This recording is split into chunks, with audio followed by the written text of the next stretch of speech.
आज दसैँ है, अब भर्खर उठियो, मार्केट जानु पर्यो, दारु पानी त खानै पर्यो। दसैँको दिन दसैँ त मनाउनु पर्यो, विदेशमा भए पनि है। हेरौँ अब मार्केट जाम, दारु पानी लिम, दसैँ मनाउन सुरु गरौँ। नजिकै समुद्र थियो, समुद्रको नजिकै गएँ, फ्रेस पनि भएँ, खुसी लाग्यो। मान्छेहरू जापानिजहरू गर्मी मौसममा नुहाउन आउनु भएको रहेछ। अलिकति भिडियो लिए उहाँहरूको भ्यूको, के गर्नुभएछ, कस्तो छ, समुद्रको जापानमा कस्तो छ दर्शाउन खोजेँ भिडियोको मार्फत सबै नेपालीहरूलाई।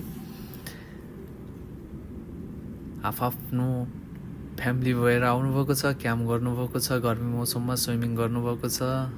राम्रो भिडियो खिच्ने एउटा अवसर पनि पाएँ, खुसी लाग्यो, मन खुसी र हलुका भयो। अनि फर्किने प्लान गरेँ, केही मार्केट गएर केही सपिङ गरौँ भन्ने सोच बनाएँ। फेरि आफ्नो प्रस्थानतिर लागेँ। Then I have to go some shopping, then buy something. So मार्केटको लागि हिँडेँ म। सो अलिकति अगाडि मार्केट छ।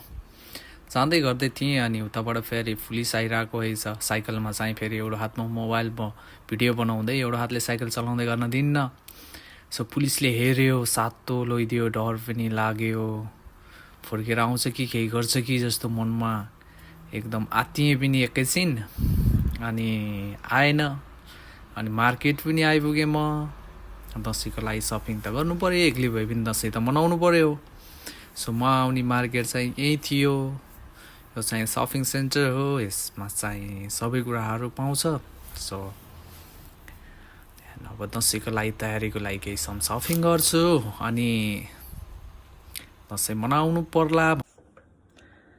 दसैँको पावन अवसरमा, खुसियालीको दिनमा, परदेशमा भए पनि राम्रैसँग परदेशमा दसैँ मनाम। सिङ्गल लाइफ भए पनि कोही कहाँ सधैँ सबै एकै ठाउँ त भइँदैन। समय परिस्थितिले कहिले कसलाई कहाँ पुऱ्याउँछ, कहिले कहाँ पुऱ्याउँछ।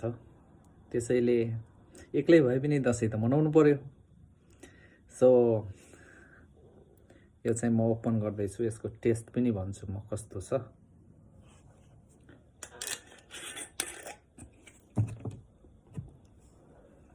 मेरो फेरि कप फेरि एकदम बेस्ट अफ वान कप हो।